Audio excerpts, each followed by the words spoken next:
Scott says it's a simulation. But when you're me and all this shit happens to you, you gotta believe that it's a fucking simulation, bro. Either it's a simulation or I'm the luckiest motherfucker on the planet. Because if I start telling you guys all the stuff that's happened to me in the past, you won't believe it. Your boy Scott's walking down the street.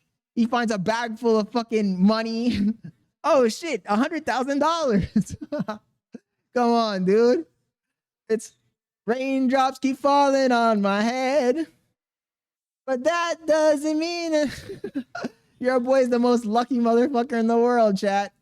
No cap. It's like everything I always want always happens to me. Even in the past. I told you guys about my dating situation in the past. In the past, yo, I would be going into a new job, chat. Story time with Scott here. I'd be going into a new job. Trainee, into training.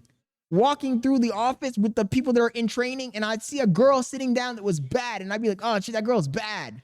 Damn, she's bad. And then 2 months later, I'd be fucking clapping cheeks. No cap. No cap, chat. I wish I was making this shit up. That has happened to me so many fucking times. That and in college too. In college, oh man. Look, I wasn't even trying to be on demon time. I was on my best behavior. Your boy Scott was on his best behavior. And I would still fucking, the same shit would happen to me. I would start some class. I would scope out all the people in the classroom. I would see some girl that I would be like, oh, that girl's cute. And like a week later, I'd be like, yo, damn, shit. God damn, this shit's tight. Go on, dude.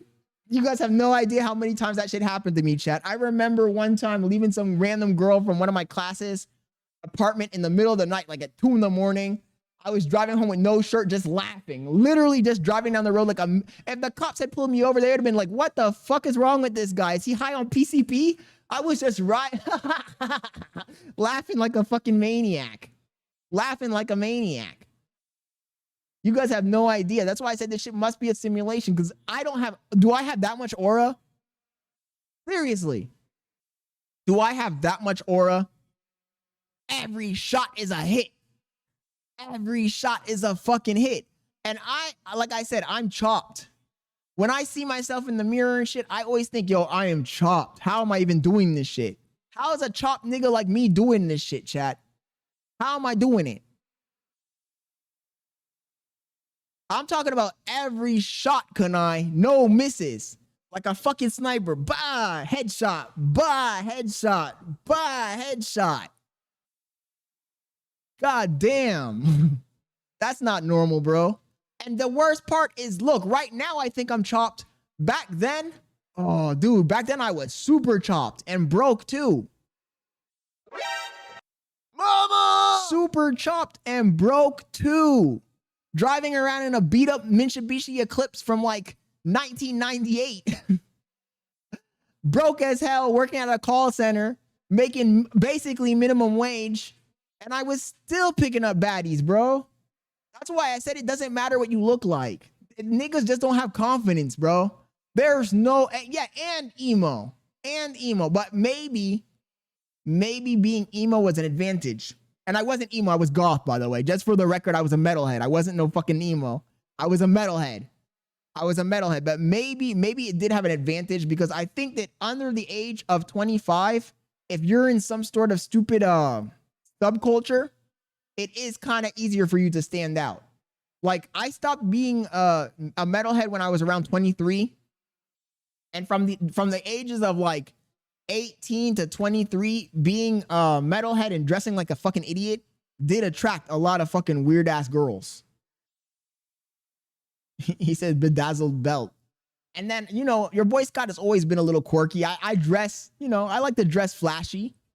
So that probably helped a little bit. And then I'm tall, but I'm not like I'm not Leonardo DiCaprio out in this bitch. So it always amazes me when I meet some dude who literally doing modeling campaigns, talking about, oh man, I really just don't got luck with the girls, man. I just don't got luck with the girls. I've only been with one girl. And she broke up with me, man. She cheated on me. Whenever I hear a guy saying that kind of shit, and it's a guy who's like, I look at them and I'm like, damn, no homo, but this nigga looks way better than me. And they're talking about, man, I can't even get a girl. I always wonder, like, what is wrong with people, bro? Is it just that they have no confidence? What is wrong with them? When you watch FitX Fearless and you got all these dudes calling in, look, don't get me wrong. Some of the people that call into FitX Fearless belong on the FitX Fearless podcast. Some of them really are freaks. Dusty, dingy, crusty freaks. But then there's some, occasionally you'll see one call in, it's just a normal dude. You're a normal dude, bro. All you need is a haircut and some clothes. He says, have a bonfire with the wardrobe, can I? He says, oh, wait, you still have that? Oh, the bedazzled belt? Yeah, I still have it. I had that belt since I was 14. I've had that belt since I was 14. He says, me personally, a lot of guys be weirdos and antisocial. I watch my friends try to get girls and it's fucked. You know, the crazy thing is you're right, Conrad. They're weird, bro. The conversations they'll have with the girl are just cringe. Because I'll agree with you. I've sat back and also heard my friends try to talk to girls and it's cringe, dude. It's cringe. Half of them glaze the girl too much. The other half try to use their material shit to fucking get an upper hand. Because I think that if you're a female and a guy approaches you and he says, oh, you're the prettiest girl I've ever seen, and I think we have a lot in common, and he just met her, Bailey said it's fucking weird. He just met her, and the first 5 minutes he's already saying that kind of shit. He's already talking about love on the first date.